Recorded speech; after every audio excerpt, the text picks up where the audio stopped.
Wow.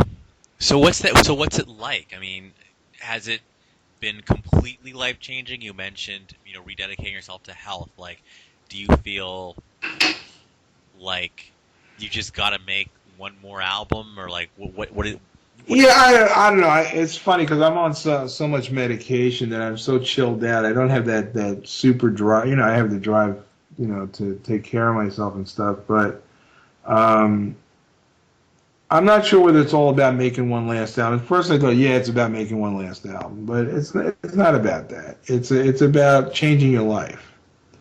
You know, it's about being a better person. Because when you're in the ambulance and you think you're going to die, all you can remember is all the crappy you did to people. Really? Can I say that on in New Jack Swing? Sure. Yeah, you can actually. Okay. And so, that's all you remember. You remember all the dumb stuff and the things that you did that don't really amount to a hill of beans, you know? And so that's what next, I don't know if we all die at some point. So next time I'm in that situation, which hopefully will be a long time from now, when I think back, I'm going to think back about a lot of the useful things that I've done in my life, you know, as opposed to the useless things.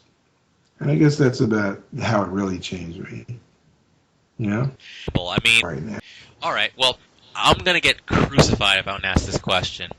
Um, what does New Jack Swing mean to you? New Jack Swing means I see. It's funny because before I found your website and the interviews, this is going to be really. This will show how dumb I am, right? Um, I never thought of myself as being involved in New Jack Swing.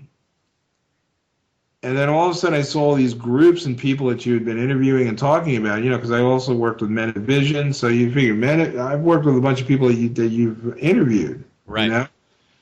And I said to myself, wow, I was part of New Jack Swing. It says, All Star was came out of the New Jack Swing thing, right? I mean, he came out of the Teddy Riley camp.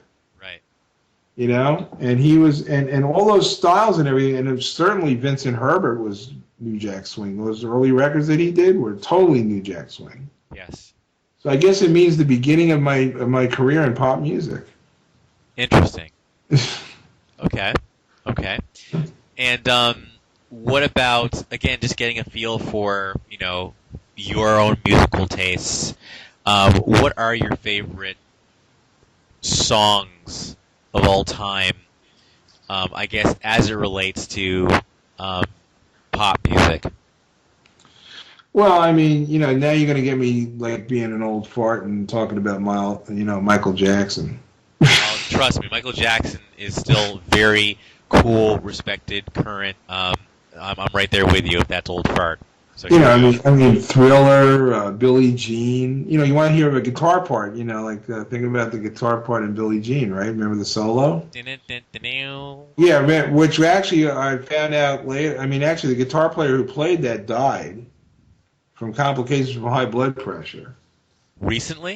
Yeah, it was like a year ago. His name was David Williams, I think, and he had played on tour with those guys. He had played on a lot of records, and Michael Jackson, and he supposedly died without any health insurance. But then they were saying that he had health insurance, but it was still complications from high blood pressure. So, yeah, and that was actually the demo for the record. Was that solo was in the demo? Yeah, Strawberry Letter. 23, yeah. Yeah, that's a great record. Actually, you ever hear the Shuggy Otis version? No, just the. Oh, gotta hear the original, man. I thought so. The Brothers Johnson wasn't the original, huh? No, that's not the original. Shuggy Otis did this album that's a very well kept secret that Raphael Sadiq actually alludes to on one of his albums. Shuggy Otis did an entire album all by himself, playing every instrument in the 70s. And he was a kid. He was like 19 years old or 18 years old. And back then, the technology did not really, that was tough to do, you know? Right. The only people who had done that had been like Stevie Wonder, you Right. know? Right. And And so he did an entire album all by himself, and it was amazing. And that song was on the album. Interesting. And actually, And I'm glad that you brought up Raphael Sadiq, because he's another one. I mean, another one who's kind of made a name for himself as a guitar player, as yeah, well as he's. I've always loved his work, and Tony, and all that stuff. I mean, always. All right. Well, any last words, questions, thoughts, anything you wish I would have asked you? um, it's amazing to have to be enough of a part of a certain music to this is flattering. It's just flattering that you guys wanted to do this. And especially for people who are way behind the scenes. I don't know if you ever saw in the Standing in the Shadows of Motown. Funk Brothers. Yeah. So they on a smaller scale. I was like nowadays it's not you don't have whole bands playing on the records, unfortunately. But you have one guy at a time playing, and there's a lot of guys playing on records still. It's one guy at a time now, and it's just nice to get a little recognition, and I'm just hoping that the people listening to this will be looking for, forward to my new records that will be coming out, hopefully soon. And how will they find out about this besides NJS Free? Do you have a MySpace profile they can go to? Yeah, I'm not really into totally like blasting everything that I do, but I guess if a record were coming out, I guess I'd have to put it up on my MySpace profile now, wouldn't I? I guess you would. So what is it?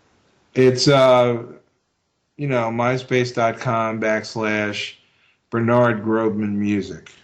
Pretty easy. All right, Grobman. And yeah. And if you're listening to this, you're probably like on the site anyway, and we've got some writing around it. So, have any last words to say to your fans at NJS Free? Well, look for at some point. I actually finally talked Terri Robinson into doing a live show with me. Finally. Okay. So we might do a thing at the New York Songwriter Circle and of songs that we've written together. Fantastic. It'd be a place to get a chance to hear stuff, in person. So there you have it. If you live in the New York City area, keep locked on NJS Free and keep locked on what we do, because we will definitely be posting information about that. So you can come see the show, meet Bernard, meet Terri, maybe meet myself, probably. And yeah, there you have it. I don't think this will be the last we hear of Bernard Grobman. I know that you're working on new music now, and you're just going to wait and make sure it's ready to go before you trumpet it. So. Absolutely. All right. There you have it. This is NJS Free. Andrew Knyte signing off with Bernard Grobman. Thank you very much, sir. Thank you.